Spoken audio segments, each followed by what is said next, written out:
3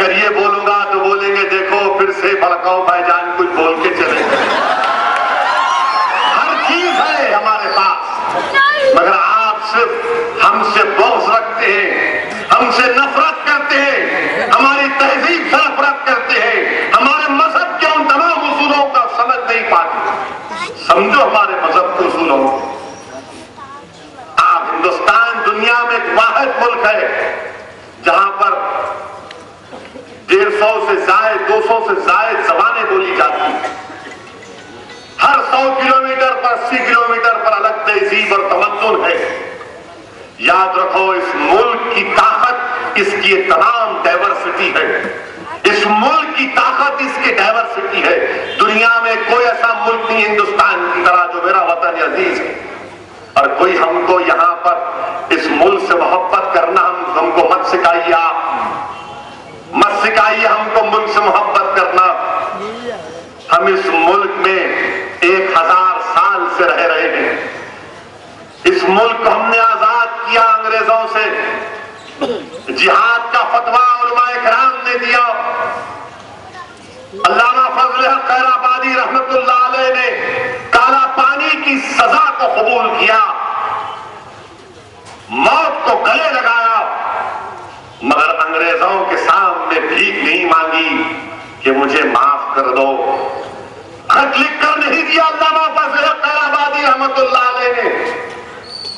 اور آپ جس کو بڑا بہادر بہادر بولتے انہیں 5 خط لکھ کے دیا انگریز سرکار سے کہ میرے کو معاف کر دو، میرے کو چھوڑ دو، میں آپ کا غلام رہوں گا. ہم نے کہا کہ نہیں، جب ہم نے فتویٰ دیا ملک کو آزاد کرانے کا تو موت کو گلے لگائیں گے. یہ جیلوں میں جن کو ڈالا گیا تو انہوں نے جیلوں سے آواز لگا کر کہا سن لو برطانیہ کی گوری چمڑی والی سرکار، تمہاری جیل کی دیواریں ہماری آواز حق کو دبا نہیں سکے گی. اسی طرح ہم نے اس ملک کو آزاد کیا. آج یوں آ کے ہم کو بول رہے ایسا بولے تو تم ہندوستان کے چاہنے والے نہیں تو تم پاکستان چلے جانا. کیوں؟ تمہارے باپ کا ملک ہے. پاکستان کو جانا کہتے ارے جب نہیں گئے اب جائیں گے. ہم محمد علی جناح کے پیغام کو ٹھکراتے ہیں. ہم نے جناح صاحب سے کہا کہ نہیں جائیں گے پاکستان کو. ہندوستان ہمارا ملک ہے. ہندوستان کے تاج محل، قطب مینار، لال قلعہ، یہ قلعہ گولکنڈہ، یہ 4 مینار، یہ تمام ہماری بزرگوں کی نشانیاں. ہم ہندوستان چھوڑ کر نہیں جائیں گے. ہم اس ملک کو چھوڑ کر نہیں جائیں گے جہاں پر ہم نے سجدے کیے. ہم اس ملک کو چھوڑ کر نہیں جائیں گے جہاں پر خواجہ اجمیری آئے تھے. آج آپ ہم سے بول رہے ہیں، مت بولو ہم سے. یہ ملک تمہارا نہیں ہے، یہ ملک میرا نہیں ہے. یہ ملک نہ ہندوؤں کا ہے، یہ ملک نہ مسلمانوں کا ہے، یہ ملک نہ سکھوں کا ہے، یہ ملک نہ عیسائیوں کا ہے. یہ ملک ہندوستانیوں کا، یہ ملک ہندوستانیوں کا ہے. اس ملک میں کبھی یہ ملک ہندو راشٹر نہیں بن سکتا، نہ ہم بننے دیں گے انشاءاللہ. یہ ملک سیکولرزم کے اصولوں پر قائم ہوا تھا اور یہ ملک انشاءاللہ تعالی سیکولرزم کے اصول پر قائم رہے گا. یقیناً یہاں پر کمزوریاں ہیں، ناانصافیاں ہیں، مگر ہماری لڑائی ملک کے خلاف نہیں ہے، نہ کبھی تھی نہ انشاءاللہ رہے گی. ہماری لڑائی ان 10% لوگوں کے خلاف ہے جو 90% ہندوستان کی عوام کو محروم رکھ رہے ہیں. جو 10% لوگ اقتدار کی کرسیوں پر بیٹھتے ہیں اور 90% عوام کو غربت اور مفلسیوں کا مقدر بنا کر رکھ دیے. آج جیلوں میں سب سے زیادہ مسلمان ہیں، اس پر کوئی بات نہیں کرتا. آلیر کا انکاؤنٹر ہو کر 1 سال ہو گیا، انکوائری کیا ہوئی نہیں معلوم ہوتا. مکہ مسجد کی فائرنگ کی رپورٹ حکومت کے پاس ہے، پیش نہیں کی جاتی. میرے عزیز دوستوں اور بزرگوں، ان حالات میں ہم کو اپنی جماعت کو مضبوط کرنا ہے، اپنی جماعت کو اور مضبوط کرنا ہے. لوگ بہت سے آئیں گے، بہت چلے جائیں گے، انہوں ایسا کر رہے کہتے انہوں ایسا کر رہے. ارے یاد رکھو مجلس کی طاقت کی وجہ سے یہ تمام اسکیموں میں اضافہ ہو رہا ہے.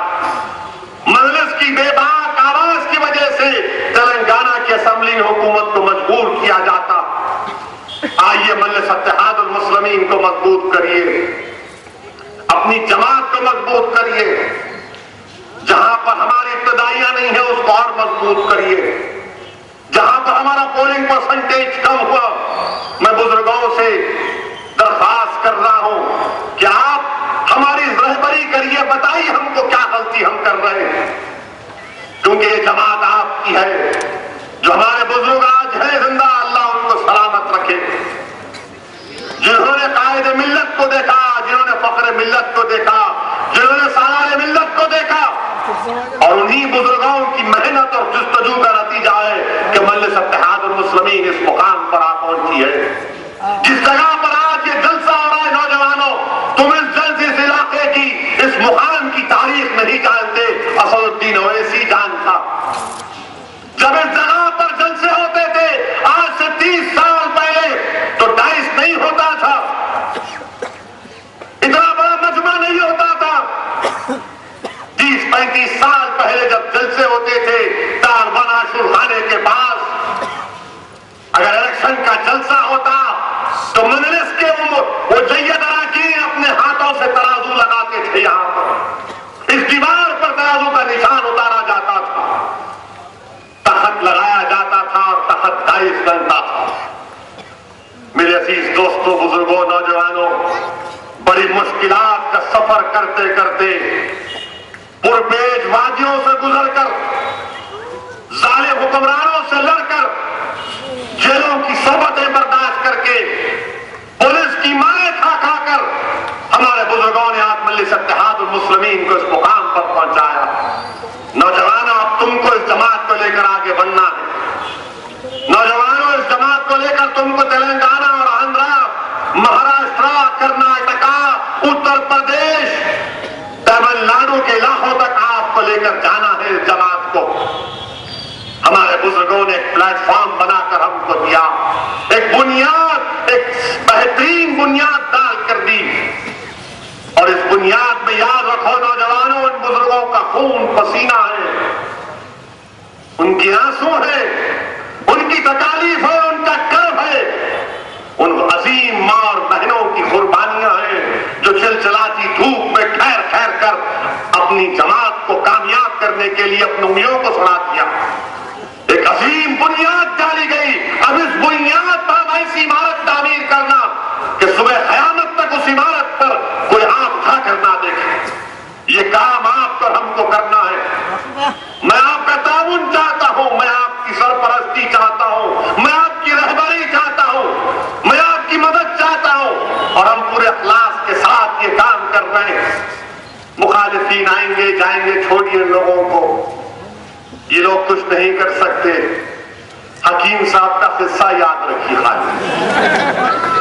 جو کوئی مجلس کے خلاف بولا تو سمجھو آج کے بیچارہ اپنی طاقت دکھانے کے لیے، اپنے وجود کا احساس دلانے کے لیے مجلس پر تنقید کرتا ہے۔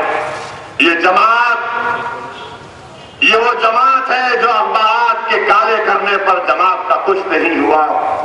یہ وہ جماعت ہے جب پابندی اس پر ہٹی تو 2 لوگ 10 لوگ جلسوں میں آتے تھے، تو کبھی عبد الواحد اویسی ٹہلتے ہوئے تقریر کرتے تھے۔ یہ وہ جماعت ہے کہ سالار ملت کے ساتھ مرحوم یوسف صاحب نے یہاں پر بڑی محنت کی۔ کئی لوگ ہیں جن کے نام میں بیان نہیں کر سکتا، صرف دعا ہی کر سکتا ہوں کہ ان عظیم لوگوں کی محنت اور جستجو کی وجہ سے آج مجلس اتحاد المسلمین کو اللہ نے مقام عطا کیا۔ آج جس عظیم شخصیت کو خراج عقیدت پیش کرنے کے لیے آپ اور ہم یہاں پر جمع ہوئے ہیں، بہادر یار جنگ کو یاد کرنے کے لیے ان کو اگر خراج عقیدت پیش کرنا ہے تو مجلس اتحاد المسلمین کو مضبوط کرتے رہیے، مجلس اتحاد المسلمین کی شاخوں کو اور کھولیے۔ اگر ان تمام ذمہ داروں کو خراج عقیدت پیش کرنا ہے، نوجوانوں، اچھے انسان بنو، اچھے انسان بنو۔ اچھا انسان تم بنو گے تو اچھے مسلمان بنو گے۔ نمازوں کی پابندی کرو، مسجدوں کو آباد کرو، اور میں بار بار اس چیز کو دہرا رہا ہوں کہ دلتوں کو ہم کو ساتھ لینا ہے۔ آج دلتوں کو ساتھ لے کر ہم کو آگے بڑھنا ہے۔ یہ بابا صاحب امبیڈکر نے دلتوں کے لیے بہت کچھ کیا، ہندوستان کا کانسٹیٹیوشن بنایا۔ آج امبیڈکر کو ساتھ لے کر، امبیڈکر کی سوچ ہمارے سامنے ہے، ہمارے دلت بھائیوں کو بھی ہم کو ساتھ لے کر، کمزور طبقات کو ساتھ لے کر آگے بڑھنا ہے، اور یہی ہمارا سیاسی سفر ہوگا۔ اس میں آپ تمام لوگوں کی دعائیں شامل تھیں اور شامل رہنی چاہیے۔